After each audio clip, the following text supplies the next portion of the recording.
नमस्कार, जय हिंद, जय भारत। कैसे हैं मेरे सभी मित्र? आशा और उम्मीद करती हूँ कि आप सब अच्छे होंगे और आप लोग के प्यार का, सम्मान का बहुत-बहुत धन्यवाद। आप लोग मुझे देखते हैं, मुझे सुनते हैं, मेरे चैनल को सब्सक्राइब करते हैं, तो आप लोग को हाथ जोड़ के धन्यवाद करती हूँ सर्वप्रथम तो। और जिन लोगों ने अभी तक मुझे सब्सक्राइब नहीं किया है, मेरे चैनल को सब्सक्राइब नहीं किया है, तो प्लीज़ मेरे चैनल को सब्सक्राइब कर लीजिए। और जो भी आप लोग के कमेंट्स होते हैं उसको प्लीज़ करा करिए, भेजा कीजिए, क्योंकि पढ़ के बहुत खुशी मिलती है। मैं हमेशा से बोलती हूँ कि संजना साइमन का एक छोटा सा परिवार है यूट्यूब में और मैं उस परिवार को खोना नहीं चाहती हूँ। तो आप लोग मेरे परिवार हैं, मेरी बहनें हैं, तो प्लीज़ मुझे सपोर्ट कीजिए, मेरे को कमेंट कीजिए, इनबॉक्स में मुझे मैसेज किया करिए। मुझे बहुत अच्छा लगता है आप लोगों से बात करना और आज एक बहुत अच्छे टॉपिक के साथ में मैं आप लोगों से बात कर रही हूँ। टॉपिक ये है कि पेरिटोनियल जो सर्जरी चल रही है, जो वेजाइनोप्लास्टी का एक नया फॉर्म आया है अभी। हमारे समय में वो नहीं था, जब मैंने या सोनिया मैम ने या उससे पहले के लोगों ने सर्जरी करवाई थी, तो उस टाइम पे सिर्फ सिग्मॉइड कोलन वेजाइनोप्लास्टी चलती थी। लेकिन अभी जो पिछले तकरीबन 1.5 साल से डॉक्टर नरेंद्र कौशिक सर और बहुत सारे और डॉक्टर्स भी इसको कर रहे हैं। उस टेक्निक का नाम है पेरिटोनियल वेजाइनोप्लास्टी। तो इसमें होता ये है कि आपके पेट के नीचे वाले फ्लैप से कुछ टिश्यूज़ लिए जाते हैं, जिससे कि आपकी वेजाइना की ग्रेविटी बनती है। इसकी ग्रेविटी तकरीबन 8 इंच की होती है, जो कि रेगुलर डायलिटेशन के बाद में प्रॉपर रहती है। अगर आपका डायलिटेशन रेगुलर नहीं होता है और किसी कारणवश अगर वो हल्की सी श्रिंक हो जाती है, तो भी जो साइज़ है वो अमूमन इंडियन विजाइना के हिसाब से 7 इंचेस तक रहेगा या 8 इंचेस तक रहेगा, तो वो भी अपने आप में बहुत है। एक बहुत अच्छी खबर है कि मतलब डेप्थ के हिसाब से 7 इंचेस भी इंडियंस के लिए बहुत बहुत अच्छी डेप्थ है। तो मुझे लगता है कि पेरिटोनियल को मैं यहाँ पे बहुत बड़ा थम्स अप करूँगी, प्लस पॉइंट दूँगी कि पेरिटोनियल में डेप्थ का इतना बड़ा इश्यू नहीं है, क्योंकि जो सर्जरी मैंने करवाई है कोलन वेजाइनोप्लास्टी, उसमें 12 इंच का डेप्थ होता है। लेकिन हम 12 इंच का डेप्थ का क्या ही करेंगे, मुझे उसका कोई इतना यूज़ नहीं लग रहा है 12 इंच का। और कुल अगर हम पेरिटोनियल देखते हैं तो उसमें 8 इंच का हमें डेप्थ मिलता है, और अगर वो घट के श्रिंक होके 7 इंच भी हो जाता है, 6 इंच भी हो जाता है, तब भी वो मोर देन सफिशिएंट है इंडियन कॉन्टेक्स्ट के हिसाब से। तो ये सबसे अच्छी बात है पेरिटोनियल की। सेकंड बहुत बड़ी बात मुझे ये समझ में आ रही है कि पेरिटोनियल में हमारे जो पेट का जो ऊपर का हिस्सा है, वहाँ से कुछ टिश्यूज़ लिए जाते हैं, जिसके लिए बहुत टेक्निकल सर्जरी की ज़रूरत नहीं होती है। आपकी बॉडी का कोई एक बहुत बड़ा पार्ट नहीं काटा जाएगा, जिससे कि आपको जान का खतरा रहे, जान का जोखिम रहे। तो रिकवरी रेट बहुत अच्छा है और लाइफ सेविंग सर्जरी है। मतलब लाइफ को डेंजर में रख के सर्जरी नहीं हो रही है।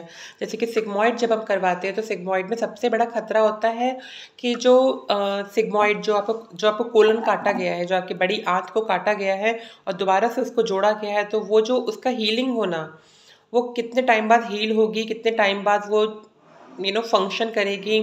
तो वो 1.5 महीने तक जो पेशेंट बिस्तर में पड़ा रहता है, कुछ खाने पीने को नहीं मिलता, एटलीस्ट उससे आप बचेंगे। आप विद इन 3 to 4 डेज़ जैसे आपको गैस पास होता है, आपको तुरंत ही मतलब पानी देना शुरू कर दिया जाएगा, नारियल पानी देना शुरू कर दिया जाएगा, और धीरे-धीरे 2-3 दिन के बाद आपको पतली-पतली खिचड़ी, दलिया, हल्का लिक्विड खाना आपको मिलने लग जाएगा, और तकरीबन 7 दिन के बाद में आप एक नॉर्मल डाइट ले सकते हैं। तो किसी भी सर्जरी के बाद अगर आप इतनी जल्दी नॉर्मल डाइट को ले पा रहे हैं, तो वो सर्जरी अपने आप में बहुत अच्छी कहलाई जाएगी। अमूमन ये होता है कि सर्जरीज़ जो होती हैं उसमें डाइट बहुत इंपॉर्टेंट होती है, क्योंकि ब्लड हमारा इतना ज़्यादा लॉस हो जाता है और हमें इतना तगड़ा एनेस्थीसिया भी होता है, तो उसके बाद में हमें डाइट बहुत अच्छे से मिलनी ज़रूरी है।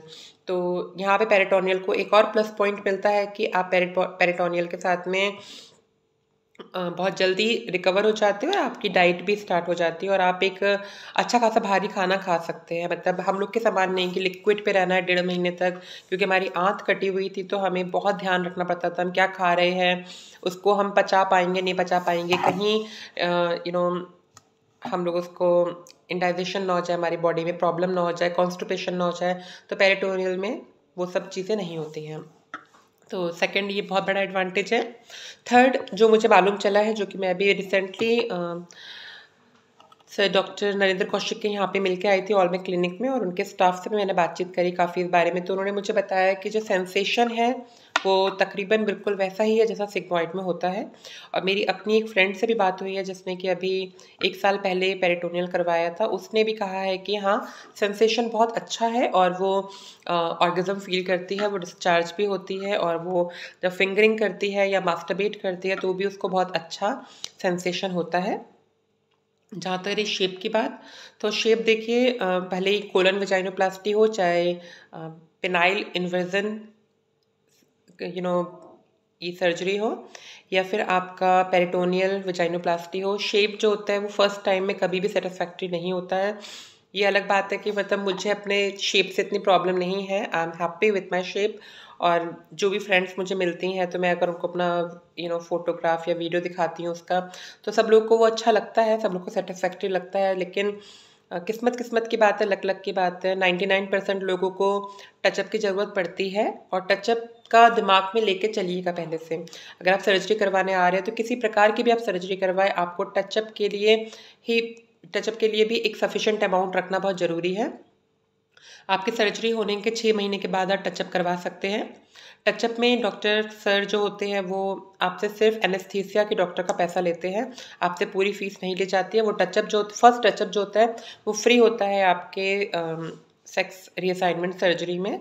आपको सिर्फ और सिर्फ एनेस्थीसिया के डॉक्टर का पेमेंट करना पड़ता है, जो कि तकरीबन 30 to 40,000 रुपीज़ तक हो सकता है। और महंगाई बढ़ रही है तो क्या पता बढ़ भी सकता है आगे।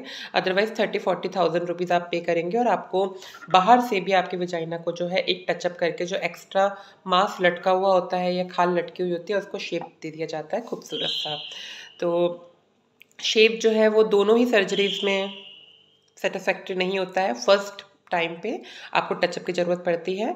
दूसरी बात है डेप्थ की बात जहाँ तक रही तो 8 इंचेस भी बहुत अच्छी डेप्थ है, सेंसेशन बहुत बढ़िया है, ऑर्गेज़म बहुत बढ़िया है और कुछ ऐसी प्रॉब्लम नहीं होती है। हाँ, मेरी फ्रेंड बता रही थी कि जब वो इंटरकोर्स करती है अपने फ्रेंड के साथ में तो थोड़ा बहुत उसको ऐसा प्रॉब्लम होता है, लेकिन ठीक है, अभी इतनी प्रॉब्लम नहीं है, सब चीज़ें ठीक चल रही हैं। तो मैं इसी सब बात के साथ में इस वीडियो को यहीं पे विराम देती हूँ। कृपया मेरी वीडियो को लाइक कीजिएगा, कमेंट कीजिएगा और जो भी आपकी बातें हैं उसको शेयर कीजिएगा। और मैं बहुत खुश हूँ कि डॉक्टर नितिन केरवाल जी ने, जो कि मेरे सोलमेट हैं, उन्होंने भी अपना यूट्यूब चैनल तैयार किया है। मैं इस वीडियो के डिस्क्रिप्शन बॉक्स में उनके चैनल का लिंक भी डालूँगी और मैं चाहती हूँ कि आप